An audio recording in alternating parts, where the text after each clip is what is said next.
Cara terkait agent of change. Tentunya ini sangat relevan teman-teman. Apakah sepanjang periode ini nih Kak Meli dan Kak Nando itu sudah memenuhi visi misi? Podcast Ruang Bicara. Halo teman bicara, selamat datang di podcast Ruang Bicara. Karena setiap suara punya ruang untuk berbicara. Jadi teman bicara, sebagai mahasiswa nih ya, kita pasti pernah dong ya punya pemikiran, punya pertanyaan soal kalau mahasiswa diam, lalu siapa yang bakal berbicara? Nah, kali ini aku datangin spesial nih ya, pakarnya suara mahasiswa.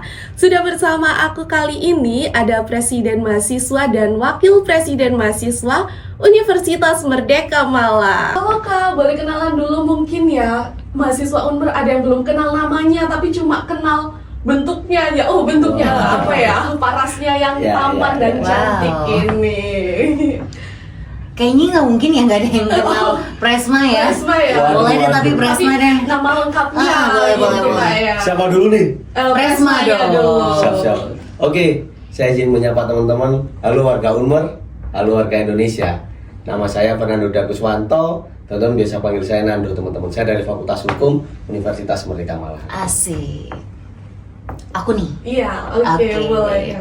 Halo semuanya, perkenalkan aku Meliana Putri, Wakil Presiden Mahasiswa Universitas Merdeka Malang. Dan saat ini kita berdua semester akhir ya. Semester akhir kita. Semester akhir. Jadi salam kenal ya, semangat buat adik-adik yang nonton ini.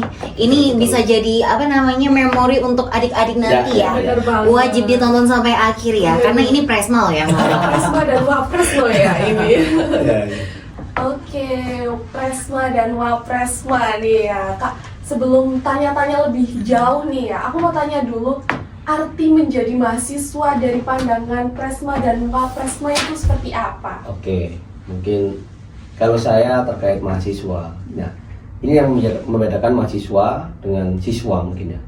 Kalau di tataran siswa itu kita belajar, tapi masih kemudian didampingi. Contoh kalau kita katakanlah mau ke sebuah perpustakaan, ya kan, masih diberitahu, oh itu loh perpustakaan. Tapi ketika kita mahasiswa beda, mengetahui sendiri di situ ada perpustakaan, ya jalan sendiri ke sana.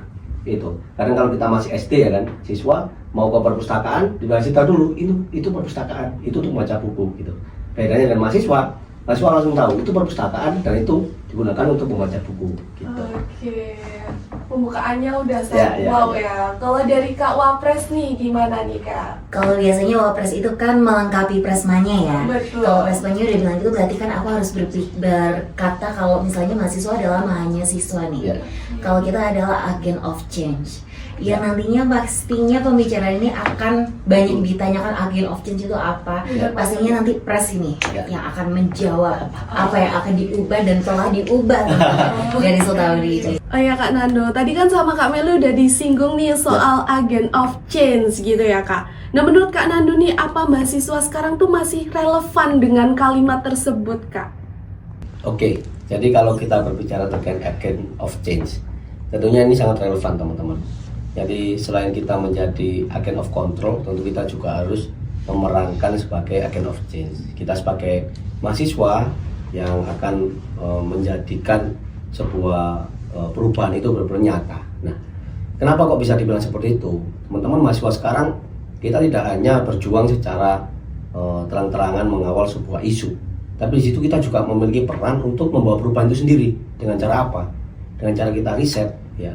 Apalagi sekarang di era yang modern ini, Society 5.0, dunia sudah berubah, apalagi di dunia yang semakin digitalisasi. Kita riset terkait teknologi, nah, kita membuat suatu program yang itu terjun kepada masyarakat. Nah, sekarang perubahan itu justru malah lahir daripada pemikiran-pemikiran mahasiswa yang selalu secara intelektual itu berpikir secara objektif dan berdasarkan sains gitu. Jadi benar-benar harus menyentuh pada akar permasalahan di masyarakat itu seperti apa. Jadi masyarakat itu yang menyediakan ruang kita untuk pengabdian. Nah, kita yang melakukan riset dan membawa perubahan kepada masyarakat. Juga di lingkungan kampus juga seperti itu. Oke, tadi kan udah tanya sama Presma nih ya. Sekarang aku mau dengar suaranya Kak Wapres nih. Wow. Jadi gini Kak, menurut Kakak nih ya, apakah mahasiswa di Unmer itu masih peduli nggak sih sama isu-isu yang ada di kampus ataupun luar kampus gitu Kak? Oke, langsung? Iya boleh. Oke, boleh ya. Ya menurut aku sih masih ya, karena kita di BEM sendiri kita mengadakan kastrat ya Nando ya. Kita ada kastrat, itu salah satu bentuk kepedulian kita akan isu yang ada di Indonesia atau di lingkungan kita. Menurut aku sangat peduli, bahkan di BEM sendiri kita ada kastrat gitu. Dan advokasi, Betul. advokasi dan kesejahteraan mahasiswa itu yang membantu ketika mahasiswa mengalami permasalahan gitu. Kita selalu komunikasi dan kita bantu tolong untuk memfasilitasi mereka komunikasi pada pihak tertentu yang dalam konteks dia punya masalah dengan siapa, seperti itu. Oke, nah tadi kan ada di advokasi nih Kak ya. Nah alur dari advokasi sendiri itu gimana sih untuk melayani dari mahasiswa itu Kak? Oke, kalau di BEM Unmer di tahun ini di Kementerian Advokasi kita ada namanya Advo Corner. Di situ teman-teman bisa mengisi aspirasi melalui link yang di situ juga ada Google Form-nya. Jadi teman-teman bisa isi apa permasalahannya, ya kan, konteksnya seperti apa, kemudian latar belakang permasalahan seperti apa, dan kemudian siapa saja yang terlibat. Ketika di situ sudah dikirimkan tim advokasi di dalam ada menteri, ada wakil menteri beserta staf muda akan menganalisis ini permasalahan seperti apa. Kalau memang mengharuskan kami untuk menemani atau menjembatani dengan salah satu pihak, kita akan menjembatani. Atau kalau mereka memang bermasalah dengan salah satu mahasiswa atau pada fungsionaris itu sendiri, ya kita pasti bantu menyelesaikan juga. Cuma kalau banyak aspirasi ya mungkin terkait permasalahan-permasalahan yang ada di kampus, mungkin dengan pimpinan atau dengan dosen, itu kadang seperti itu terkait nilai, ya kan, fasilitas dan sebagainya. Oh, jadi bisa Kak ya lewat Bisa. Advo Corner Ya, gitu ya. Oke. Nah, jadi menurut Kak Mei dan Kak Nando itu sebenarnya dari mahasiswa Unmer itu masih sangat peduli gitu ya Peduli, dengan ya. isu yang internal kampus maupun yang dari eksternal kampus. Nah, dari banyak selama ini Kak ya, banyak orang tuh masih menganggap kalau mahasiswa itu identiknya itu kayak kalau peduli nih. Aku ngambil contoh itu misalnya kayak peduli isu tadi kan di internal kampus ada Advo Corner gitu Kak ya. Nah, kalau yang di eksternal kampus nih, mahasiswa kan kayak mikirnya aku kalau peduli tuh harus ikut turun ke jalan nih ya. Nah, memang apakah bentuk kepedulian itu harus dinyatakan dengan seperti itu Kak Nando? Kalau jawaban itu enggak. Jadi enggak semuanya harus turun ke jalan, teman-teman. Turun ke jalan itu, aksi demonstrasi itu hanya salah satu variabel daripada demokrasi itu sendiri. Jadi kita turun ke jalan itu pasti panjang ininya, panjang tahapannya, analisisnya juga. Jadi sebelumnya itu kita menganalisis permasalahan seperti apa, mencari data-data, ya kan, melakukan advokasi, baru kita turun ke jalan. Tapi enggak cuma itu saja. Jadi sekarang itu mahasiswa mempunyai banyak ruang untuk menjadi agen of change tadi. Jadi tidak hanya demonstrasi, tapi bagaimana kita mengembangkan prestasi kita di bidang akademik maupun non akademik gitu. Kayak Meli kan juga kemudian selalu menginspirasi teman-teman dia duta kampus juga, ya kan. Mungkin juga Meli bisa memberitahu apakah kemudian jadi duta kampus itu memiliki impact juga pada orang sekeliling kita itu. Ya kan? Gimana Kak Meli? Kalau pertanyaan tadi ya, apakah menyuarakan tuh harus turun di jalanan? Iya. Itu udah terpancar dari Ya, kita ya. Kita berdua saling melengkapi. Nando tuh orang lapangan banget. Kalau aku yang bagian belakang aja, yang bagian internal aja. Jadi urusan Unmer boleh ke aku. Tapi kalau urusan lapangan, udah pasti yang turun Nando gitu. Bagi tugas gitu Kak ya. Nah itu kita saling melengkapi di situ karena kalau misalnya turun lapangan ya, Nando ini kan laki-laki yang bertanggung jawab ya. Takutnya tuh wapresnya kenapa-napa gitu. Betul. Gitu. Kalau menurut aku sih, ya benar kata Pres Nando, nggak harus turun lapangan, tapi ada hal-hal yang bisa kita lakukan di balik itu. Contohnya apa? Sekarang tuh era digital ya. Benar banget. Nah kita tuh bisa memberikan hal-hal positif lewat handphone kita yang kecil ini. Jadi nggak harus turun lapangan, tapi ada momen-momen dimana emang diharuskan turun ya Nando ya. Ada beberapa case gitu. Oke, mungkin kayak yang kemarin itu ya. Nah, sebelum ini udah tanya panjang, tapi saya mau tanya nih Kak ya, dari membangun kesadaran mahasiswa Unmernya itu gimana Kak awalnya gitu? Jadi memang secara historis kita Unmer itu selalu menjadi bagian dari pergerakan itu sendiri, yaitu pergerakan demonstrasi maupun pergerakan isu sosial dan lain sebagainya, ya kan. Jadi untuk di tahun ini Unmer Malang melakukan diskusi-diskusi internal, kayak kalau ada isu kita mengkaji, makanya ada Kementerian Kajian Strategis, analisis strategi itu juga tujuannya untuk itu, untuk mencari tahu informasinya yang kita dapat apa, menganalisis supaya kita nggak salah sasaran juga. Kadang kita kalau bersuara kemudian kita nggak tahu apa yang kita suarakan, itu juga repot. Nah itu justru malah membuat bahaya dalam pergerakan itu. Makanya itu untuk membangun kesadaran dalam pergerakan itu kita yang pertama lakukan edukasi, ya kan, kajian, ya, riset dan lain sebagainya, supaya kita belum tahu konteks yang kita suarakan itu seperti apa, supaya nggak keliru seperti itu. Dan di BEM Unmer di tahun ini, periode ini, kebetulan ini kita mau berakhir periode, ya kan. Iya. Kalau kita sedih. Ya, jadi kalau kita lihat ya sudah mulai teman-teman sudah mulai bisa lah dalam membaca isu dan lain sebagainya, dan semoga itu terus konsisten ke depan, siapapun yang melanjutkan akan konsisten terkait hal itu gitu.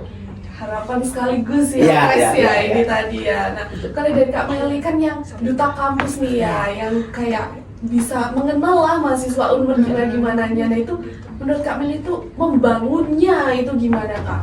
Bangun kesadarannya.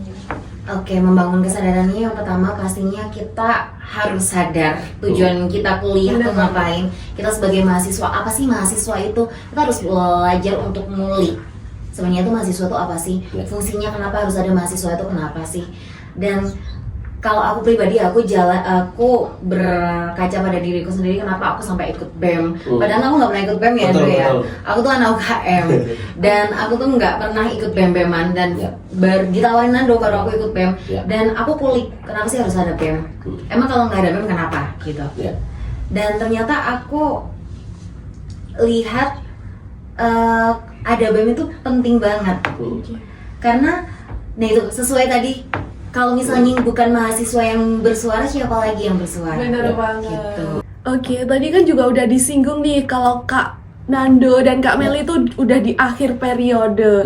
Nah, sejauh kita ngobrol-ngobrol tadi nih, aku mau tanya pertanyaan yang ini mungkin mahasiswa Unmer bertanya-tanya juga nih.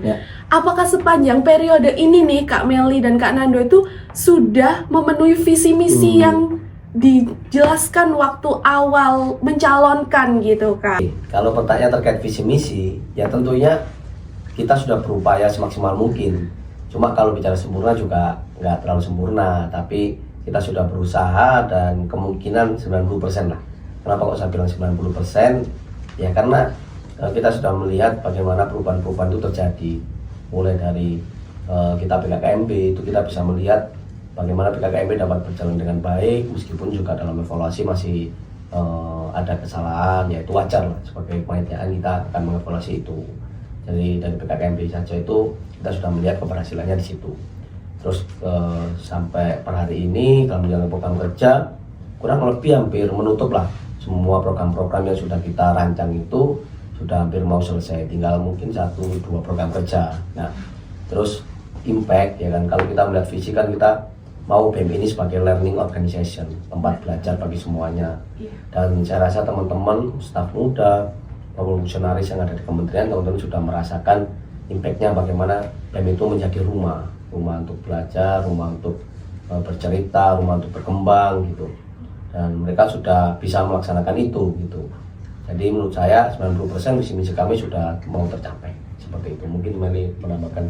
Aku juga setuju sih. Ya nggak ada yang sempurna ya di hidup ini ya. Tapi kan seenggaknya kita juga sudah berupaya semaksimal mungkin juga.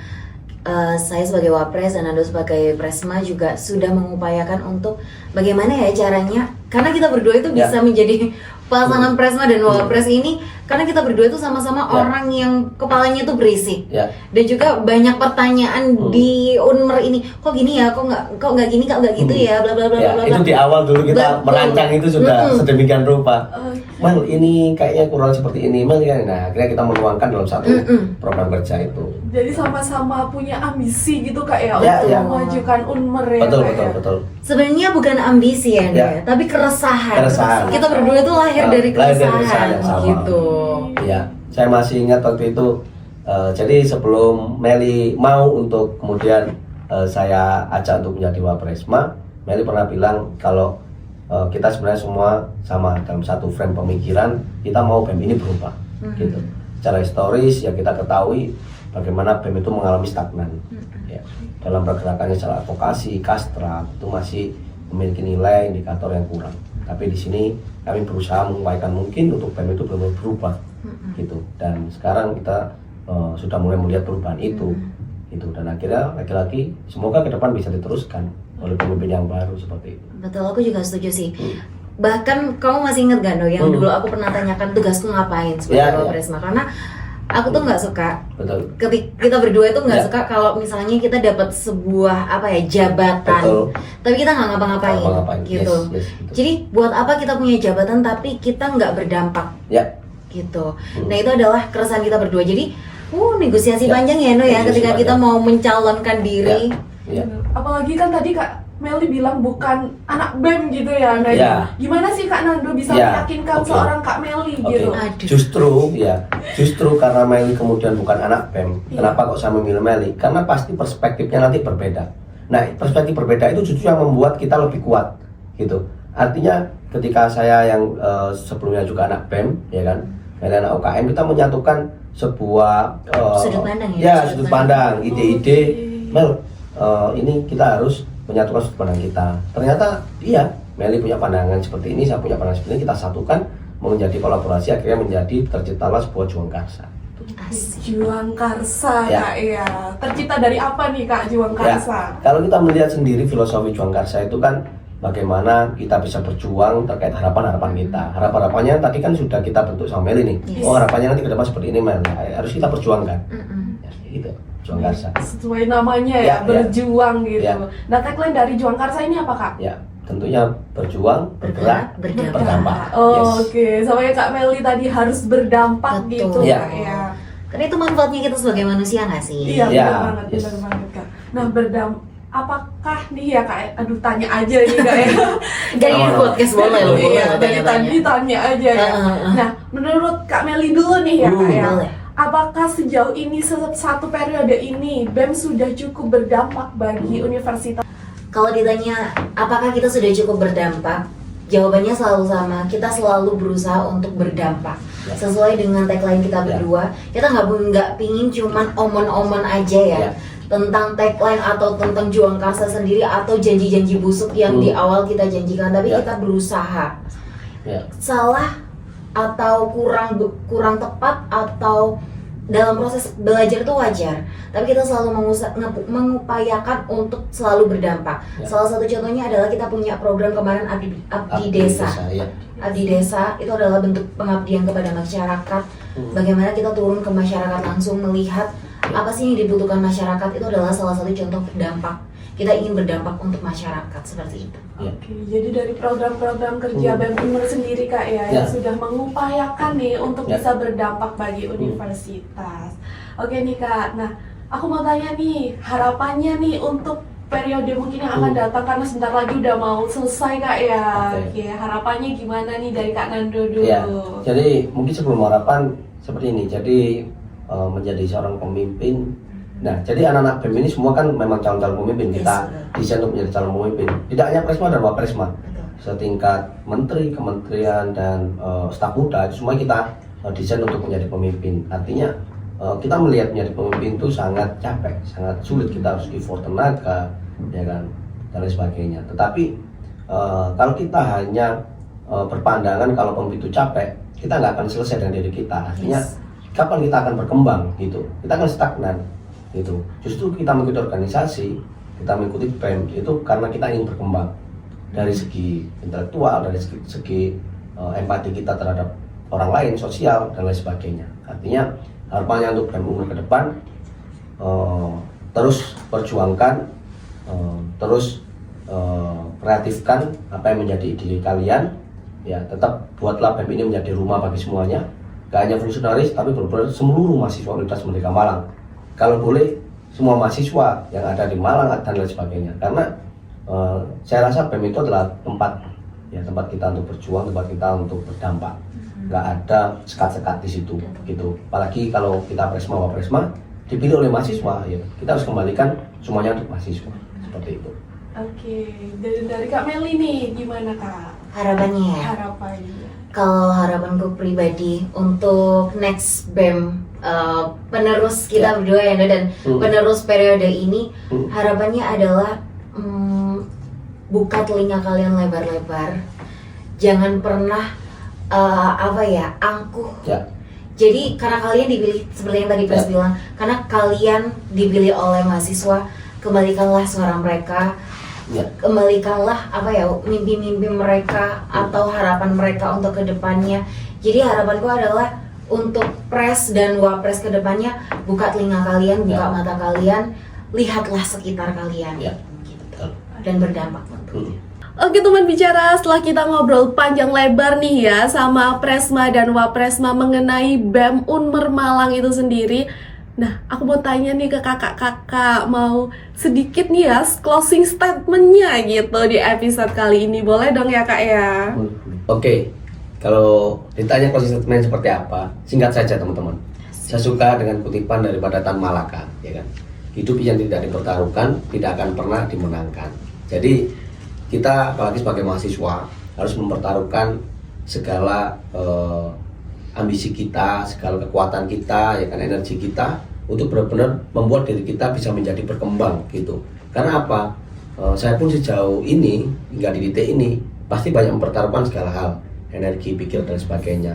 Kalau kita tidak mempertaruhkan kehidupan kita tidak akan pernah menang dengan diri kita sendiri. Maka dari itu kita harus terus berjuang gitu. Semangat semuanya. Kalau Pres sudah bilang panjang kali lebar, biasanya Presmanya sepakat ya. Pokoknya semangat buat Ya, kamu, buat kalian semua calon-calon ini ya, penerus bangsa, pemimpin bangsa, dan penerus kita berdua. Semangat, dan itu taruh hati kalian benar-benar di Unmer. Dan buka hati kalian lebar-lebar, buka mata, buka telinga. Jangan menjadi pemimpin yang angkuh, jangan menjadi pemimpin yang hanya mengejar jabatan, tapi juga jadilah pemimpin yang emang mendengarkan dan juga berdampak.